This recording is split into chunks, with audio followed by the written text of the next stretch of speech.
මහා සයුර.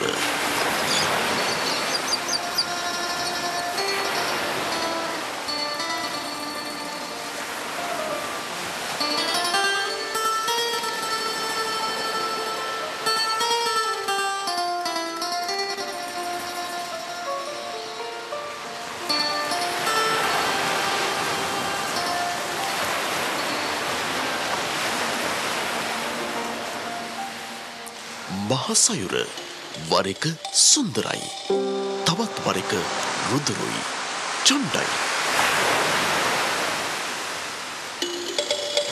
කෙනෙකුට සුන්දර නැත්නම් බියකරු සිතිවිලි මැවෙනා සිතැඟියක් වුවත්, තවත් පිරිසකට නම් තම ජීවිතය ජීවත් කරවන අස්වැන්න පළදරනා කෙත්බිම මහා සාගරයයි.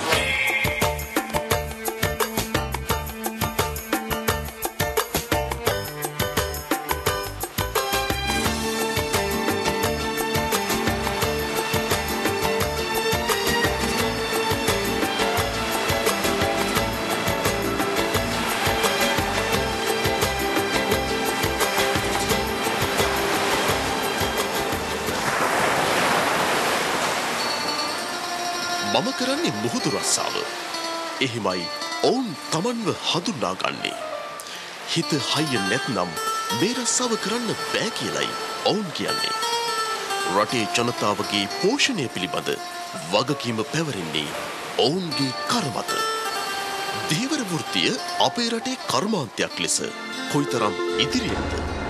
දේශීය වශයෙන් පරිභෝජනයට විතරක් නෙවෙයි, අපනයන ආදායම් උපයන කර්මාන්තයක් ලෙසත් ධීවර කර්මාන්තය අප රට තුළ ක්‍රියාත්මක වෙනවා. ඒත් සම්විධිත කර්මාන්තයක් ලෙස තවමත් එය ඉදිරියට පැමිණ නැති බවයි ආර්ථික විශේෂඥ මතය.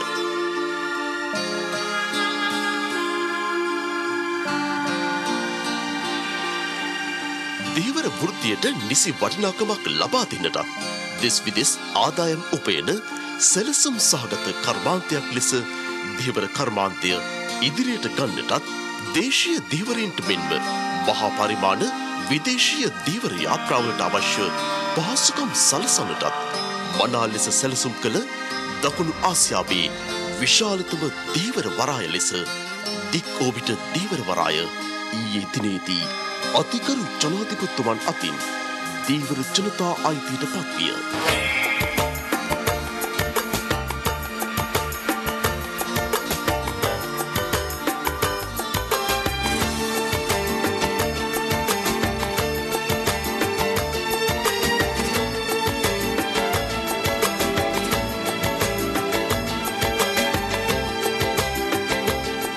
ලංකාවට අවශ්‍ය මත්ස්‍ය අස්වැන්න නෙලා ගැනීම සඳහා විධිමත් වූ සහ ක්‍රමවත් වූ වැඩසටහනක් වැඩපිළිවෙලක් දීර්ඝ කාලයක් තිස්සේ අවශ්‍යතාවය තිබුණා.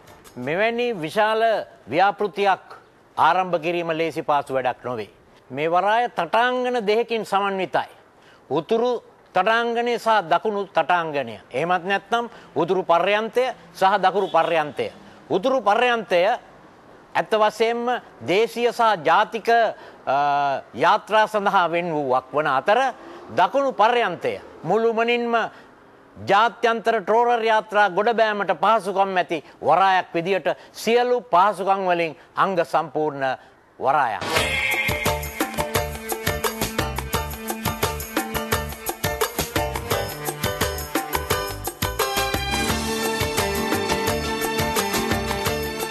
බේසින් ඒරියා එක විශේෂයෙන්ම සකස් කරලා තියෙන්නේ සුවිශේෂ වූ ගැඹුරකින් යුක්තව. මීටර් 6කට අධික ගැඹුරකින් යුක්තව සකස් කරලා තියෙන මේ දකුණු පර්යන්තයේ රෝලර් යාත්‍රා 40ක් 50ක් පමණ විශාල ප්‍රමාණයක් නතර කිරීමට ඉඩකඩ තියෙනවා. ඒ නිසා දකුණු පර්යන්තය ආසියාවේ ආශ්චර්යමත් වරායක් වනවාට කිසිදු සැකයක් නැහැ. දේශීය වරාය නැතහොත් උතුරු පර්යන්තයේ රෝලර් යාත්‍රා 450කට 500කට ගොඩබෑමේ පහසුකම් මේ ස්ථානයේ ලැබෙනවා. මෙය ගැඹුරින් මීටර 5ක් පමණ යුක්ත ප්‍රදේශයක්. ඒ නිසා ලංකාවේ සුවිශේෂ වූ දීවර වරායක් බවට මේ වරාය පත් වෙනවට කිසිම සැකයක් නැහැ. මේ ගමුවේ පිහිටා තිබෙන යාත්‍රාවලට සහ හැමිල්ටන් ඇල යාත්‍රාවලට මේ ස්ථානයට ඒ නිසා ළඟාවීමේ කිසිදු සැක සංකාවක් නැතිව බව මම අවධාරයෙන්ම මතක් කරලා සිටිනවා.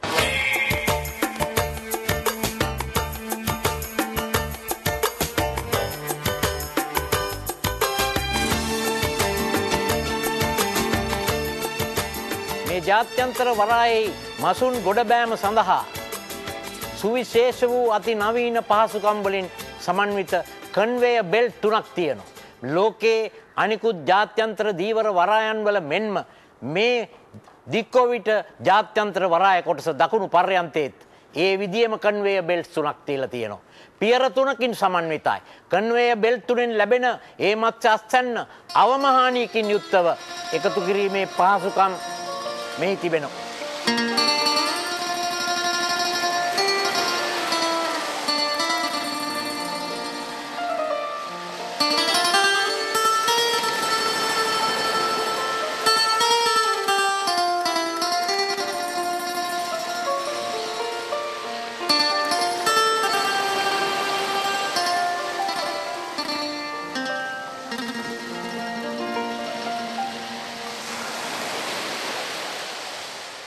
දික්කොවිට දීවර වරාය අග්නිදික ආසියාවේ විශාලතම දීවර වරාය වශයෙන් තමයි ඉදි වෙලා තියෙන්නේ.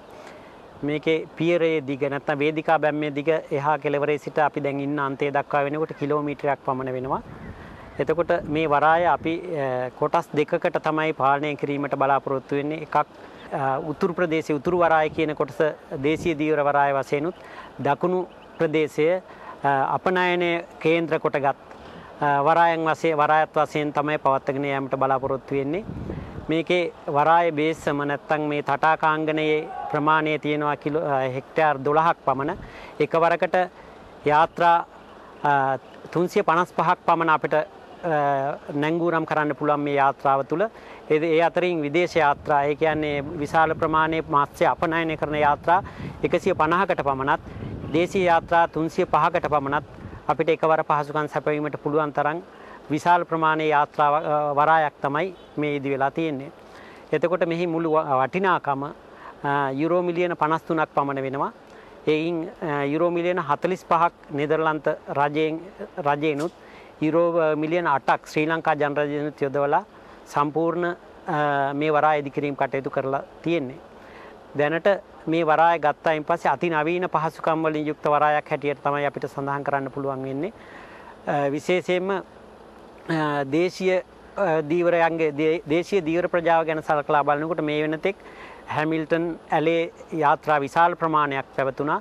ඒ යාත්‍රාවලට අවශ්‍ය පහසුකම් නිසි පරිදි මේකේ තිබුණ නැහැ. නමුත් මේ වරාය විවෘත කිරීමත් සමගම හැමිල්ටන් ඇලේ යාත්‍රා නැංගුරම් කොට තියෙන යාත්‍රාවලටත් ඒ වගේම මේ ආසන්න ප්‍රදේශයේ පවතින සියලුම යාත්‍රාවලටත් ලංකාව පුරාම පවතින යාත්‍රාවලටත් පැය 24 පුරා අවශ්‍ය සියලුම පහසුකම් ලබා දීමේ හැකියාව අප සතු වෙනවා. ඒ වගේම දැනට පවතින මත්ස්‍ය අපනයන ප්‍රමාණය ඉතා ශීඝ්‍ර ලෙස වැඩි දියුණු කරන්න පුළුවන්. ඒ වගේම එමගින් විදේශ විනිමය පෙීමේ ක්‍රමවේදයක්, ඒ වගේම ක්‍රමානුකූල සැලැස්මක් අප සතුව තියෙනවා. ඒ සඳහා අවශ්‍ය පහසුකම් අප සතුව තියෙනවා. ඒ අනුව අපි බලාපොරොත්තු වෙනවා ඉදිරි වසර 2-3 තුල අදට පවතින අපනයන මත්ස්‍ය ප්‍රමාණය අඩුම තරමින් 60%කට වැඩි ප්‍රමාණයක් ඉක්මවා යන්න පුළුවන් වෙයි කියන ඉලක්කය අපි සතුව තියෙනවා.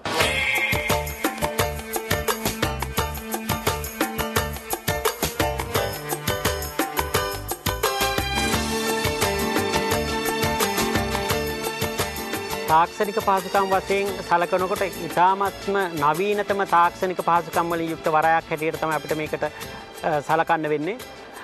විශේෂයෙන්ම අපේ ළඟ තියෙන මත්ස්‍ය සැකසුම් ගොඩනැගිල්ල මේ ඕෆ්ලෝඩින් බිල්ඩින් කියන එක ඉතාම නවීන තාක්ෂණයෙන් යුරෝපා ප්‍රමිතීන් වලට අනුකූලව සකස් කරන ලද අංගෝපාංගයන්ගෙන් යුක්ත ගොඩනැගිල්ලක්. ඒ තුල අපිට පැයක් වගේ කාලයක් ඇතුළත උෂ්ණත්වය ඍණ 15ක පමණ අගයක් දක්වා අඩු කරන්න පුළුවන්කම තියෙනවා. ඒ අනුව සමහර විවිධ රටවල් විවිධ උෂ්ණත්වයන් යටතේ සකස් කරන ලද සහ ඇසුරුම් කරන ලද මාළු තමයි ඉල්ලුම් කරන්නේ. ඒ අනුව මේ මත්ස්‍ය අපනයන සමාගම් වලට Tamanට අවශ්‍ය උෂ්ණත්වයක් යටතේ මේ මාළු සැකසුම් කළා ඊටාම ඉක්මනින් ගුවන් තොටුපළ ඊටාම ආසන්නව තියෙන්නේ. ඒ වගේම අධිවේගී මාර්ගය ඉතාම සමීපයෙන් මේ තියෙනවා. දැනට ඒ අපනයන සමාගම් දරන වියදමට වඩා විශාල අඩු වියදමකින් ඒගොල්ලන්ගේ අපනයන කටයුතු කරන්න පුළුවන්කම තියෙනවා ඒ තාක්ෂණය භාවිතා කරමින්. ඒ වගේම අප සතුව තියෙනවා මේ කසල පිරිපහදු කළමනාකරණය. මේ සියලුම වරායේ රැස්සෙන අපවිත්‍ර ජලය සම්පූර්ණ වශයෙන්ම ස්වයංක්‍රීය ටැංකි වලට එකතු වෙලා ඒකෙන් ඒ ඉතිරි වෙන කාබනික ද්‍රව්‍ය අපිට කාබනික ප්‍රහොර හැටියට පාවිච්චි කිරීමට හැකියාව තියෙනවා. ඒ වගේම පවිත්‍ර කරපු ජලය ඊටාම පවිත්‍ර තත්ත්වයෙන් බීමට පවා සුදුසු තත්ත්වයෙන් අපි නැවත මුහුදට එකතු කරනවා. ඒ වගේම තවත් අති නවීන තාක්ෂණ උපාංගයක් තමයි අප මේ අප අසලම තියෙන මේ පවර් හොයිස්ට් එක නැත්තම් යාත්‍රා ඔසවන කියන එක. මේ සම්පූර්ණම ස්වයංක්‍රීය උපාංගයක් මේක. එතකොට අපිට අත වශයෙන්ම මම ලංකාවේ කොහෙවත් මේ තත්ත්වයේ මෙවැනි දෙයක් දැක්කේ නැහැ. මෙවැනි දේ තියෙනවා. නමුත් ඒක මෙහෙයුම් කරන කෙනා ඔපරේටර් ඒ තුල සිටිය යුතුයි. මේක ඔපරේටර් මේ ආසන්නයකවත් නොහිට ඈත සිට මේක මෙහෙයුම් කිරීමේ හැකියාව තියෙනවා. ඒ වගේම අපිට මේ යාත්‍රා ඔසවණයෙන් එක්වරකට ටොන් 120ක් ඔසවන්න පුළුවන්කම තියෙනවා. ඒ වගේම ටොන් 100ක් ඔසවගෙන ඒ කියන අවශ්‍යතාවයට යාත්‍රා රෙපෙයා කරන තැනකට අලුත් වැඩියා කරන අවශ්‍ය තැනකට ගෙනihin දීමේ පහසුකම මේ තුලින් අපිට ලැබිලා තියෙනවා. ඒ වගේම සියලුම දැනට අපිට සකස් කිරීමේදී මාළු වෙළඳ පොළට යන සියලුම දත්තයන් ලබා ගැනීමේ පහසුකම් පාලම් තරාදි වේබ්‍රිජ් කියන ඒවා අපි මේ දේශීය දීවරය කොටසෙත් විදේශීය අපනයන කොටසෙත් අපි ස්ථාපිත කරලා තියෙනවා. ඒ අනුව අපිට නිවැරදි දත්තයන් ලබා ගැනීමටත් ඒ අනුව අනාගත සැලසුම් සකස් කිරීමට සහ පුරෝකථනයන් කිරීමේ හැකියාවත් අප සතු වෙලා තියෙනවා.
දකුණු ආසියාවේ සහ නැගෙනහිර ආසියාවේ ගත්තොත් මේක තමයි නවීනතම සහ විශාලම පාසුකම් තිබෙන දීවර වරාය. මේකේ තියෙන විශාලම වාසිය මේ එක පසකින් අපේ ජාත්‍යන්තර ගුවන් තොටුපොළ කටුනායකට කිට්ටුයි. අනිත් පැත්තෙන් දැන් අලුතෙන් බිහි වෙන ඒ මහා දැවැන්ත කොළඹ වරායට කිට්ටුයි. ඒ නිසා මේ මසුන් අපනයනය කිරීමට විශාලම පහසුවක් තිබෙනවා මේක නිසා. මේකේ භූමි ප්‍රමාණය තියෙනවා මේ භූමි ප්‍රමාණය විතරක් හෙක්ටයාර් 8.1. මේ වරායේ බේසම තියෙනවා හෙක්ටයාර් 11.7ක්. මේකට වියදම් කරා අපි යුරෝ මිලියන 53ක්. ඒකේ ණය ආධාර ණය තියෙනවා අපිට යුරෝ මිලියන 33.7ක් නෙදර්ලන්ත රජයෙන්. ඒ වගේම ආධාර තියෙනවා නෙදර්ලන්ත රජයෙන් යුරෝ මිලියන 11.3ක්. රජය වියදම් කරලා තියෙනවා යුරෝ මිලියන 8ක්. ඒ ඔක්කොම ගත්තාම යුරෝ මිලියන 53යි. ඒ කියන්නේ මිලියන 9000ක් ලංකාවේ සල්ලි වලින් නැත්තම් කෝටි 900කට වඩා මේකේ වටිනාකම තියෙනවා.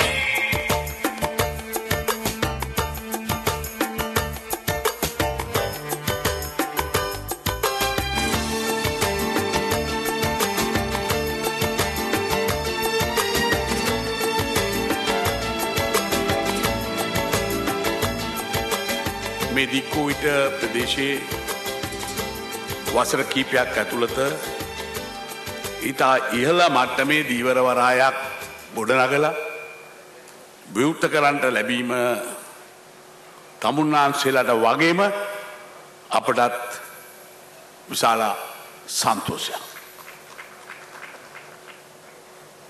මට මතකයි ඒ දවස්වල මේ ස්ථානයේ දීවර වරායක් නැති නිසා දීවර යාත්‍රා නතර කරන්න සිදු වුණේ මෝදර එම නැත්නම් මීගමුවේ. අපි වරායන් හදන්නේ අපි පහසුකම් සලසන්නේ ඒ දීවර ජනතාවගේ ප්‍රජාව දියුණු කරන්න. ඒ ප්‍රජාව ඊටපු තත්ත්වයෙන් වෙනස් කරන්න. අපි ඒ දවස්වල දීවරයෙක් ඇන්දේ බැනියම ඉරිච්ච බැනියමක් ඇඳගත්ත තුප්පියක් දාගත්ත ප්‍රතිරූපයක් තමයි පෙන්වුවේ.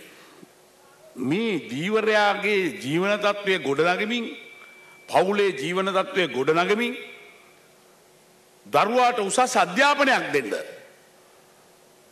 තමයි අපි ඊළඟට බලාපොරොත්තු වෙන්නේ. උන් දීවර කර්මාන්තයේ වෘත්තීය තත්ත්වයකට නංවන්න. උන්ට උපාධියක් දක්වා ඉගෙන ගන්න.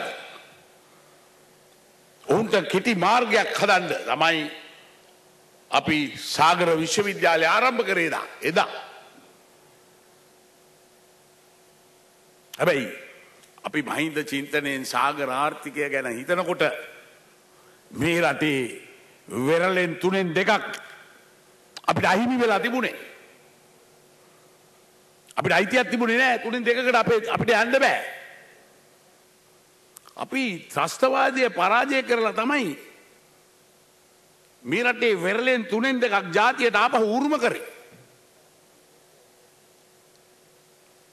හැබැයි ඒක නිසා අද බියෙන් හා සැකෙන් තොරව උතුරේ දීවර ජනතාව තමන්ගේ කර්මාන්තය යෙදිලා ජාතික ආර්ථිකයට ශක්තියක් ලබා දෙනවා. ඒක හින්දා තමයි 2011 මම හිතන්නේ අපිට විශාල අස්වැන්නක් අපිට ලබා ගන්න පුළුවන් වුණේ.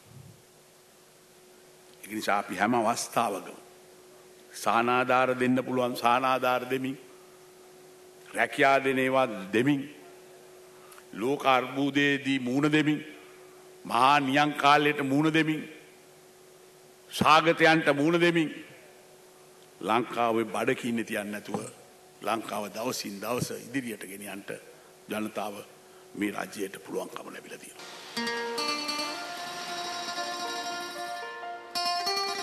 දික්කෝවිට දීවරවරාය ලංකාවේ දීවර කර්මාන්තයේ සන්ධිස්ථානයක් වනු නොඅනුමානයි. හෙට දිනේදී ජාත්‍යන්තර මුහුදේ දීවර කටයුතු වල යෙදෙන මහා පරිමාණ දීවර යාත්‍රා පැමිණ මෙම වරායෙන් තම සේවා අවශ්‍යතාවන් සපුරා ගනු ඇත. ලාංකේය බහුදින යාත්‍රා මෙන්ම සුළු පරිමාණ දීවර කටයුතු වල යෙදෙන යාත්‍රාවන්ද තම මත්ස්‍ය අත්වැන්න මෙම දීවර වරායේ සේවාවන් සමග මුසු කර ගනිමින් තම ආදායම් වර්ධනය කර ගනු ඇත. දික්කෝවිට දීවර වරාය ඇසුරෙන් ලංකාවේ දීවර කර්මාන්තය නව මගකට යොමු වන කාලය වැඩි ඈතක නොවන බව නම් පැහැදිලිය.